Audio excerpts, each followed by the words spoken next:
Olivier, bonjour. Bonjour. Alors, on aimerait un peu avoir votre éclairage parce qu'avant les élections américaines, on avait un consensus de marché qui prédisait une baisse de 8 à 10%, voire 15% des marchés actions en cas d'élection de Donald Trump. Le deal Donald Trump est arrivé au pouvoir et que constate-t-on? Une manière d'euphorie boursière qui salue son élection et des marchés obligataires qui se cassent la figure. Alors, j'avoue qu'on en perd un peu son latin. Est-ce que vous comprenez ce qui se passe? Je pense que vous avez suffisamment de bouteilles pour savoir que les consensus, c'est quelque chose qui ne marche jamais. Donc, quand le consensus vous prévoit 10 à 15% de baisse, vous pouvez être sûr que ça n'arrivera pas. Alors, ça ne veut pas dire pour ça que vous auriez dû avoir une euphorie dans l'autre sens, mais au moins, il y avait quelque chose qui était certain, c'est qu'il n'y aurait pas 10 à 15% de baisse. Maintenant, je pense que ce qui a suivi cette élection, qui était, alors pour moi, bien plus attendue que ce que beaucoup d'observateurs ont dit, tout simplement parce que il faut savoir quelle est la réalité de l'économie aux États-Unis. Si la réalité de l'économie était en fait 2-3% de croissance avec un taux de chômage extrêmement bas, le plein emploi aux États-Unis, et que tout se passait si bien que ça, on n'aurait pas eu des élections avec un monsieur Trump contre une madame Hillary Clinton. Vous voulez dire que tous ceux qui ont été pris à revers ont été victimes d'une grande illusion? Victimes d'une grande illusion, qui se sont entretenus eux-mêmes, ils n'avaient qu'à pas poser leur cerveau sur leur table de nuit, ça serait mieux passé. Quand on analyse les chiffres, on sait très bien qu'aujourd'hui, il y a 102 millions d'Américains qui devraient travailler et qui ne travaillent pas. Donc, sur une population de 320, ça me paraît quand même un peu excessif. Et donc, voilà, donc on est dans quelque chose qui ne fonctionne pas avec des chiffres macroéconomiques qui tombent et qui ne sont pas bons quand on les analyse un petit peu et quand on regarde ce qu'il y a derrière. Donc alors on pouvait anticiper l'élection de Trump, d'accord. Mais maintenant, sur ce retournement de veste qui est tout de même assez spectaculaire du marché. Ça a été superbe, c'est-à-dire que tous ceux qui vous expliquaient avant que ça serait la fin du monde si Trump était élu, viennent maintenant vous expliquer que c'est génial et que c'est un garçon fabuleux et qu'il va nous relancer. Alors, parce que figurez-vous que M. Trump a trouvé la martingale, il a deux boutons sur son bureau, un bouton qui s'appelle inflation, il va appuyer dessus et il y aura tout d'un coup l'inflation qui va apparaître, et puis un deuxième bouton qui s'appelle croissance et il va appuyer dessus aussi et la croissance va repartir. Alors il faut être sérieux, c'est-à-dire qu'il faut un tout petit peu, même si il est certain qu'il ne pourra pas appliquer son programme, comme aucun président d'ailleurs n'applique son programme. Il y a le discours préélectoral et puis il y a la réalité.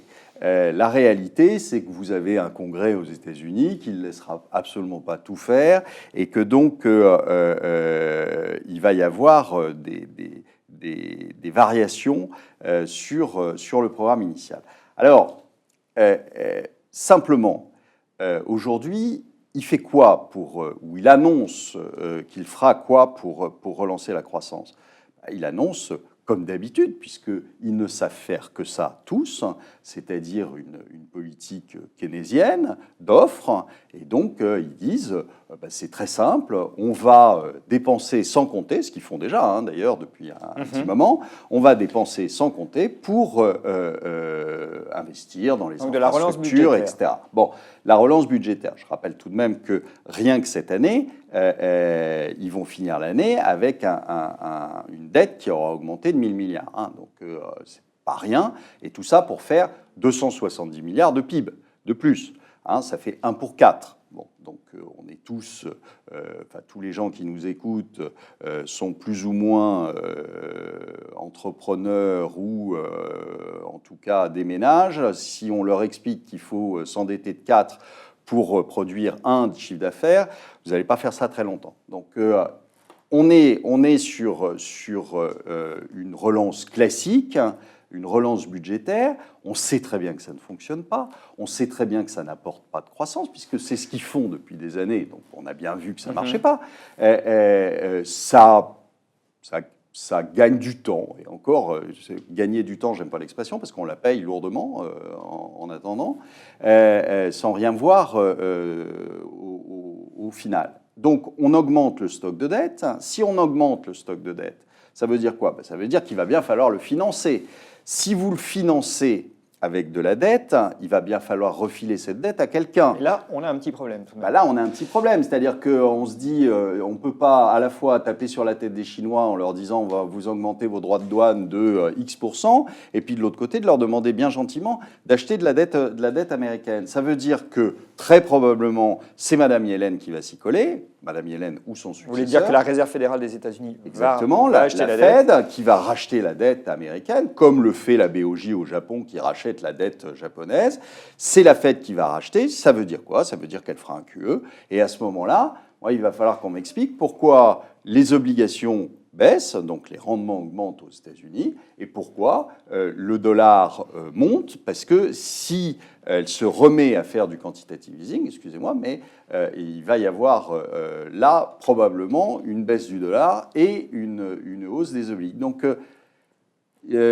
ce sont il des faut être cohérent, c'est-à-dire que pour vous, ce sont des incohérences de marché. Voilà, je veux bien que le marché prenne une position par rapport à ce que dit Trump. Pas de problème avec ça. Je pense aussi que le marché, en tout cas des actions, avait besoin d'un rallye et d'une véritable euphorie pour se casser la figure, parce que les marchés ne subissent jamais de krach quand ils sont annoncés. Ils ne subissent jamais de krach quand les intervenants de marché ont peur. Or, ils avaient peur ces derniers mois. Ils se sont fait peur avec le Brexit. Ils ne comprennent pas très bien pourquoi c'est remonté après aussi fort. Ils ont eu peur avant l'élection au de Trump. Royaume-Uni. Ils se sont fait peur avant Trump et ils sont tout contents parce que c'est parti dans l'autre sens. Donc, ils ne comprennent pas. Ils étaient en stress et dans un marché où les intervenants sont stressés, ça ne baisse pas. Donc, on monte. Je pense que ça va s'arrêter assez vite parce qu'il n'y a vraiment pas beaucoup de support à cette hausse et que là, on pourra pour le coup baisser violemment. Parce qu'aujourd'hui, il ne faut pas croire que M. Trump a trouvé en bonne alchimiste de quoi transformer le plomb en or. C'est pas comme ça que ça fonctionne. Malheureusement, c'est pas comme ça que ça fonctionne. Or, aujourd'hui, ils appliquent toujours les mêmes méthodes, c'est-à-dire toujours le même modèle, qui est on colle de la dette et on espère que ça reparte.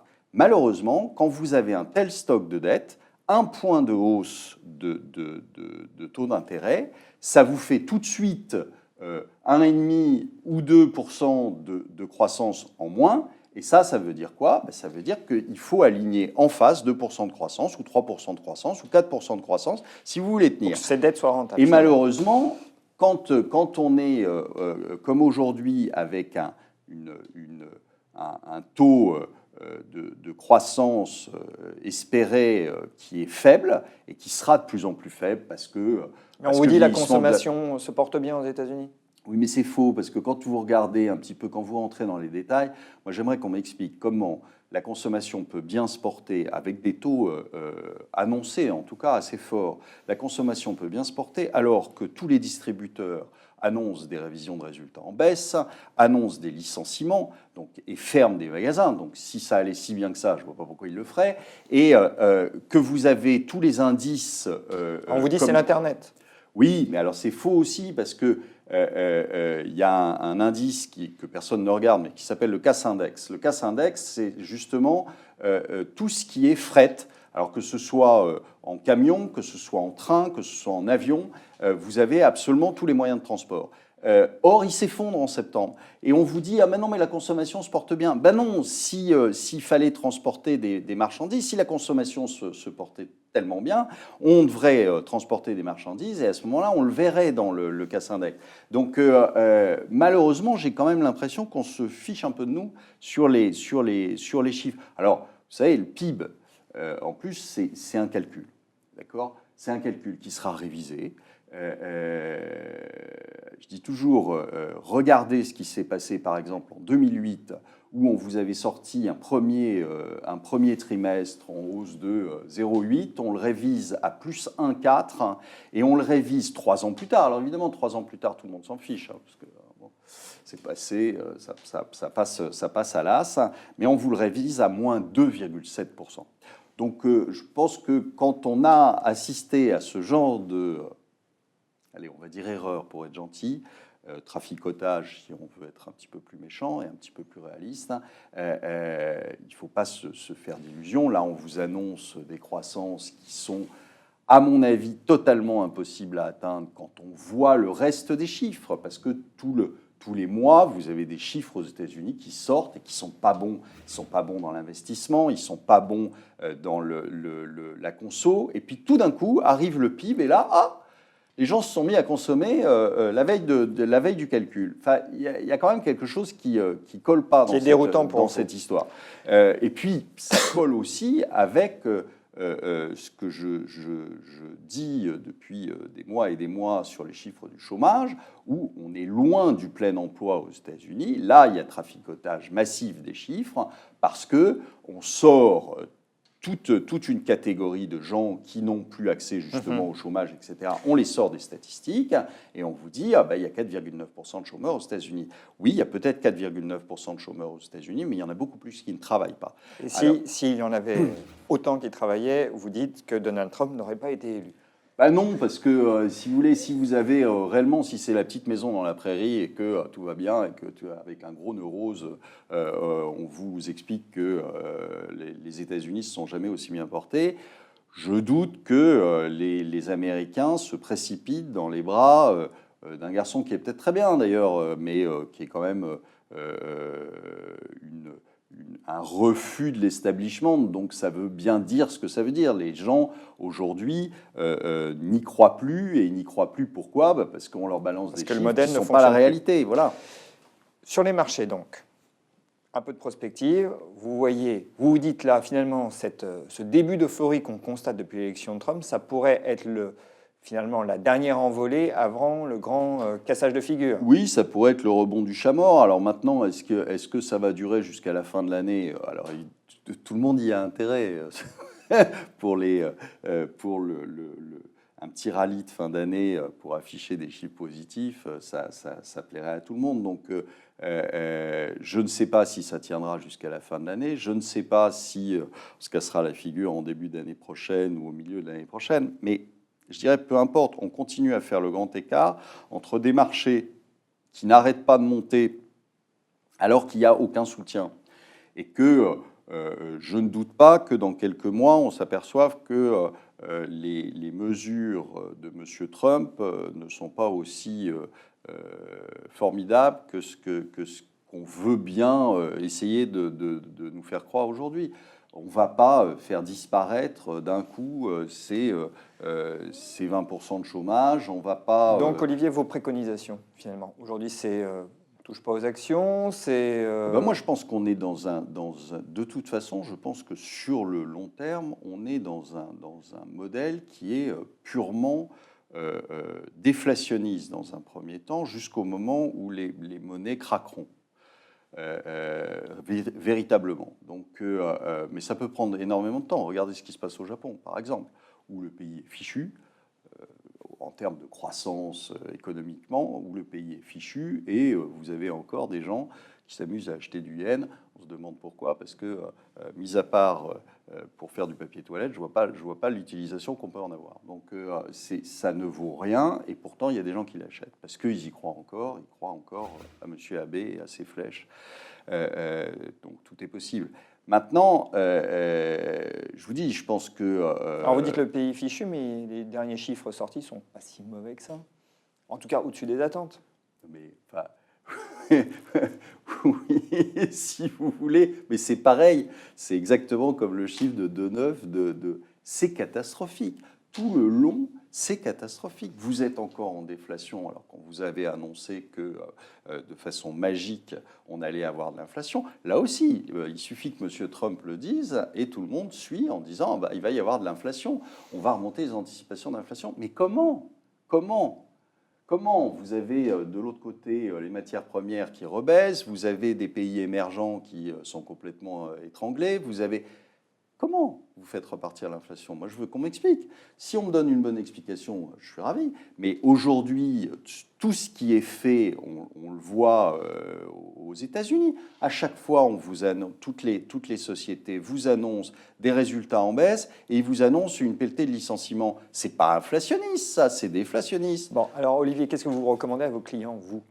Moi, je pense qu'il faut de plus belle acheter des obligations américaines parce que le 30 ans, pour moi, n'a rien à faire à 2,30. Hein. Que vous pouvez acheter de l'or aussi parce que, alors, qu'on m'explique, si l'inflation repart... Oui, normalement, l'or devrait remonter. Mais pourquoi est-ce que l'or baisse? Parce qu'en plus, le risque diminue dans le monde. Enfin, il y a un truc qui ne va pas. Donc, le pétrole continue à se casser la figure. Ça doit faire du bien aux sociétés de schiste américaines, je suppose. Enfin... On est dans quelque chose qui n'est pas cohérent. C'est-à-dire que moi, je veux bien qu'on ait un scénario, qui, même si ce n'est pas le même que le mien, je n'ai pas de problème avec ça. Mais il faut qu'il soit cohérent. Mais qu'il soit cohérent, c'est-à dire qu'on ne fait pas n'importe quoi. On ne va pas vous dire, d'un côté, j'achète le marché action parce que tout va bien se passer. Si en effet, on va sur les prévisions de certains, qui est $1 à 1,05, ça va leur faire tout drôle. Ou alors, on n'y croit pas du tout et on pense que ça n'a rien à voir, la devise là-dedans, et à ce moment-là, il ne faut pas nous chanter le contraire en Europe, etc. Mais tous les gens, moi, que j'ai vus me disent une monnaie faible, c'est bon pour les exportations. Si c'est bon pour les exportations, à ce moment-là, ce n'est pas bon pour les États-Unis, ce qui se passe en ce moment. Donc, shortez donc les valeurs exportatrices aux États-Unis sur le Standard & Poor's, si vous voulez être cohérent avec ça. Mais sauf que je n'ai pas l'impression qu'il y ait beaucoup de cohérence dans les achats et dans les ventes actuelles aux États-Unis et ailleurs, en Europe. Parce que là aussi, on a assisté à une remontée des taux. Je rappelle quand même que M. Draghi doit acheter 80 milliards par mois, c'est une paille, hein, mais 80 milliards par mois d'obligations souveraines. Et que je ne vois pas très bien, alors nous aussi, parce que M. Trump l'a décidé, on va avoir de la croissance et de l'inflation. C'est superbe quand même. Qu'est-ce qu'il est fort, ce Trump. Bon, on a compris en tout cas plutôt obligations américaines souveraines, puisque là, on est face à une aberration. Selon vous, Olivier, merci.